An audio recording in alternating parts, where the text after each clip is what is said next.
What's up, Con? What's up, babe?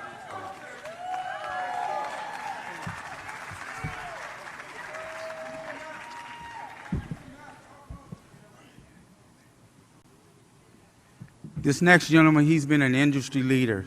He's been the face of their sport, and he's definitely been the face of their organization from day one. He's done nothing but a brilliant job from the very, very beginning of his inception. So without further ado, I'd like to introduce none other than the president of UFC, Dana White. Thank you all so much for your support. Thanks for coming out for this fight. We really appreciate it. Thank you.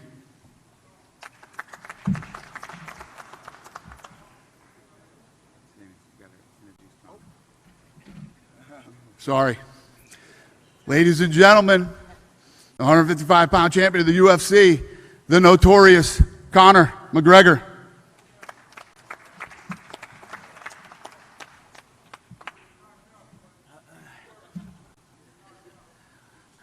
Not by you anyway, you little fool, whoever you are. Hello, everybody. Carry yourself with class. Don't worry about that. Exactly. Tell that bitch to shut his mouth. You shut up. Carry yourself with class, mate. Our paychecks will stop coming. We're here now. A couple days out. There's been a lot of these crazy press conferences. This is a lot more subdued, a lot more business-like, the way I like it, sometimes. I just want to say I'm very happy with how the camp has gone. Everything has gone absolutely amazing. I'd like to give a shout out to my team, Coach Kavanagh, Coach Owen Roddy, everyone that's been involved in the camp, my cardiovascular coaches in the McGregor Fast Conditioning Program. We are prepared for 12 3-minute rounds of non-stop pace, and I will go forward and I will put the pressure on him and break this old man. Trust me on that. We are more than ready. However, 8-ounce gloves, he made a big error in my opinion. I don't see him lasting 2 rounds. I feel I will have the decision to end it inside 1. He told you to shut up. Good bitch. Yeah, look, he messed up with them 8-ounce gloves. It was amusing all that as well, but I'm very, very happy with the 8. We usually fight in 4. We're going to fight in 8. Keep your hands up, keep your hands down. I don't care. I'm going to break through whatever's in front of me. And that's it. Thank you all.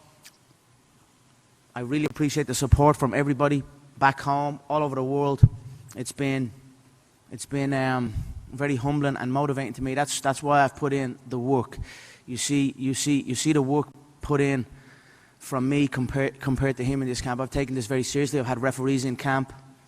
I've taken the Marquess of Queensberry rules very seriously, and I will go out and I will perform. I'm not going to look to implement anything. I'm going to outbox this man at his own game. That's how skilled and how much of a different level I am to him. So that's no problem. That's no problem. We can bet the purse. There you go. Right, so that's it. Thanks so much, everybody. I'm going to fuck this boy up. Make no mistake. And when it's all said and done, you know what? I'm going to feel a little bit sad because you should have all kept your mouth shut. You should have left me over on that other game that I'm from, that more ruthless game where we bounce heads off the canvas and drill them into the floor. You should have left me where I was because this man is not on my level. He's not even a quarter of the man I am. So we're going to see, and and you're all going to eat your words in there. So thank you all. I appreciate it. I look forward to Saturday night.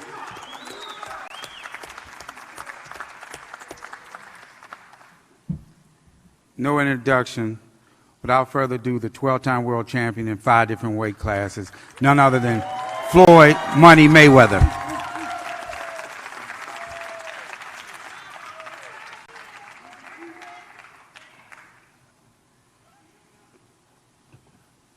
First, I would like to, I want to thank God for putting me in this position. I want to thank my team. I want to thank my father. I want to thank my family. I want to thank the MGM Grand. I want to thank Showtime. I want to thank CBS. I want to thank Al Heyman.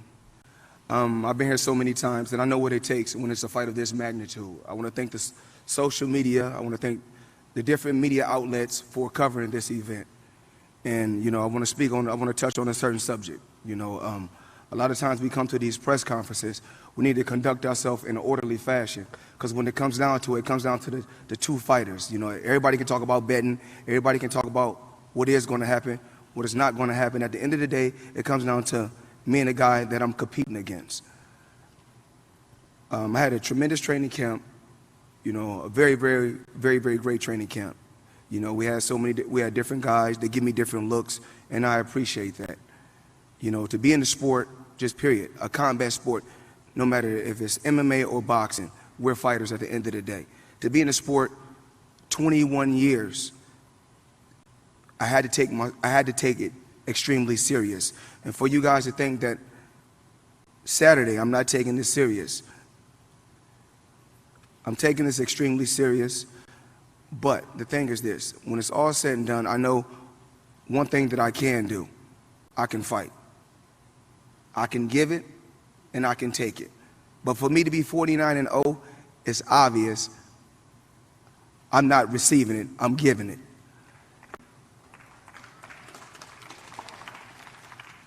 The best hotel in the world is the MGM Grand.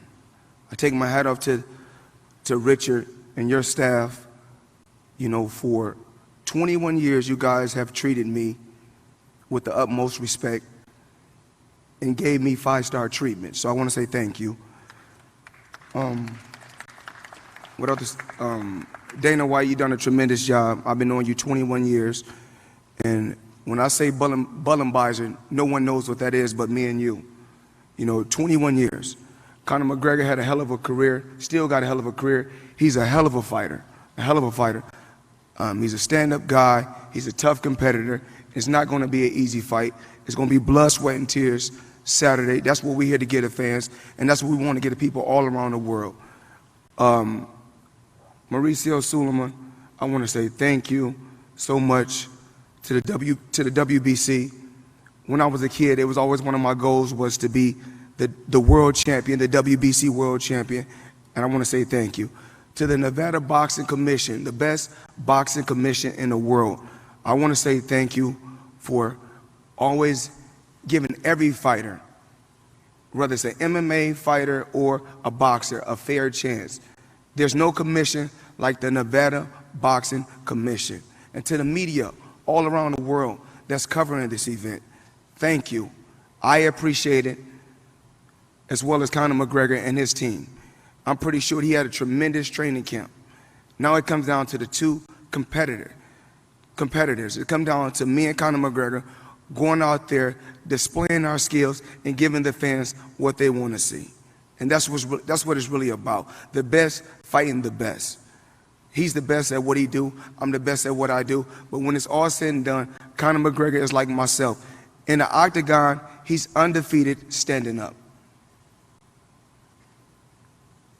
He can do a lot of this, I can do a lot of this, but it comes down to the skills. And it comes down to us fighting and competing and giving you guys what you want to see. I've been here plenty of times. Guys say, oh, I'm going to go to the body on Mayweather. I'm going to hit him with the right hand. I'm going to hit him with the left hook. After 21 years, I've been hit with everything, and I'm still right here.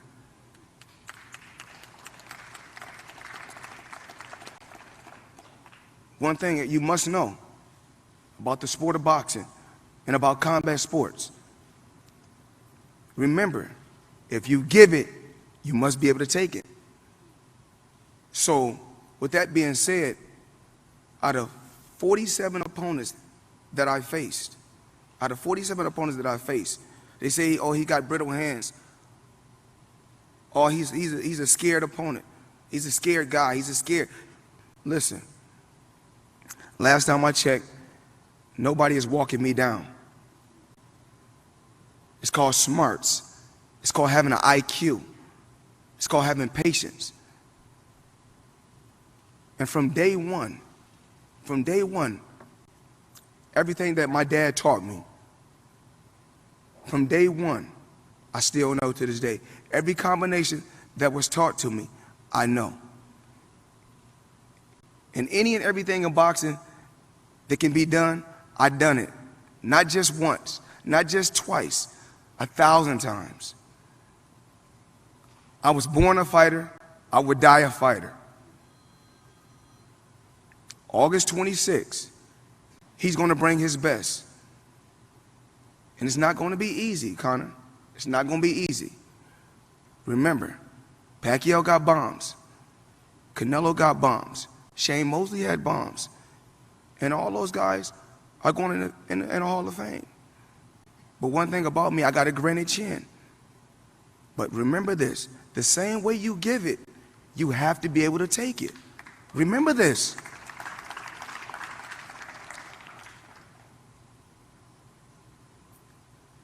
I just really want to thank you guys, everybody that's in this room, for covering this event. And I couldn't do this in a better city than Las Vegas. This city has been unbelievable to me. This city has treated me with nothing but open arms. And to my family, thank you. I love you all.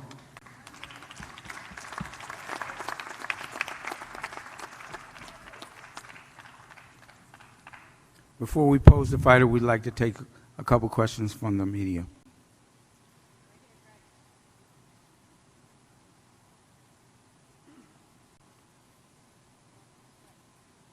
Floyd, after 21 years in the fight game, this is a farewell fight in a lot of ways for you. What does this fight mean to your legacy, and how do you want to go out as a fighter? I mean, I just, competing against the best. That's what it's about. Taking chances. What better city than Las Vegas than take a chance? The city is built on gambling. I'm taking the gamble, but it's worth it. Conor, Floyd says he could make the biggest bet of his life on himself for this fight. Are you going to bet on this fight for yourself? Sorry, say that again?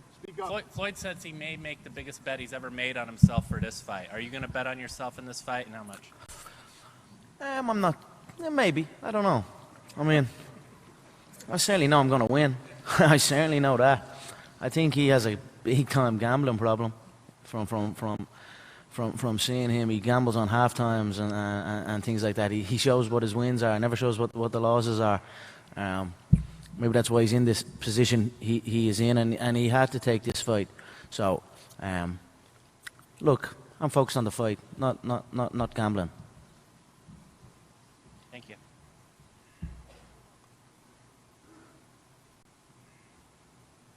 A message for Conor McGregor here. Very strong message from Floyd Mayweather, Conor, in his speech that it's not how you give it in boxing, but how you take it. How do you respond to that he's indicating that you're not going to be able to take his punches when you two are in exchanges? I've come through shin bone. You ever had a shin bone bounce off your cheekbone? You ever come through that? You know what I mean? That's the game I come from. So, they can say what they want. I've come through a lot tougher than any of these have come through. So, we are prepared. And like I said, I am prepared for the 12 3-minute rounds of insane pace, crazy fight. I'm ready for that.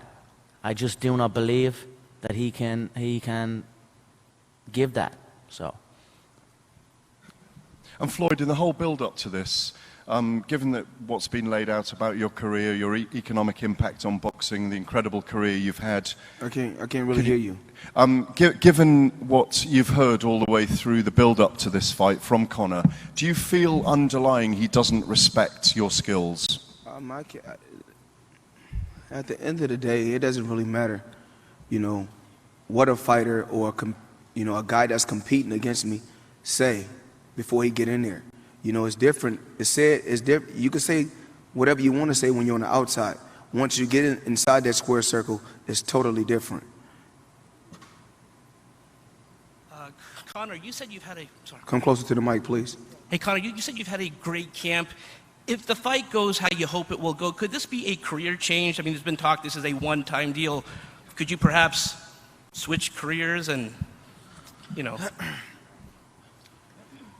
The fight business is the fight business.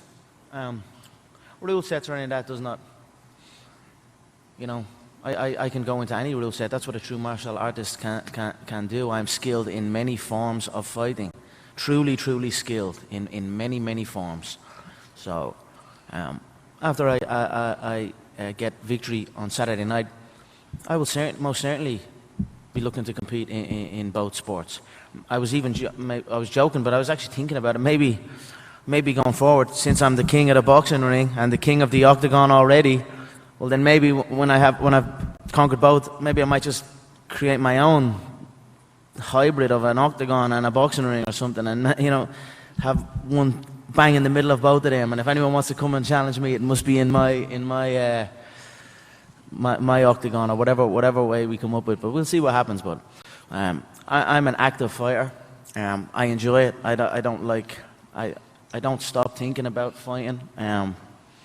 So most certainly when this one is done, I'll have about 20 seconds where I'll be like, I'll relish in victory, but then I'll be like, who's next? So that's just the way I've always been.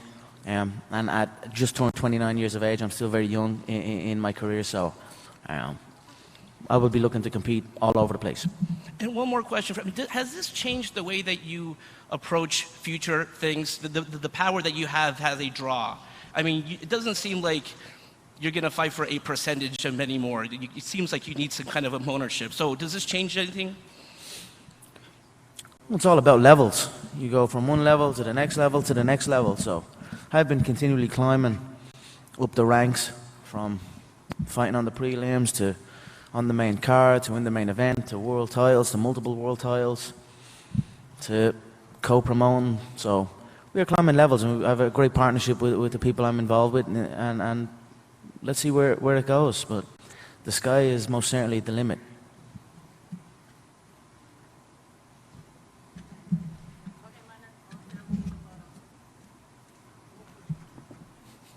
Now we will pose the fighters.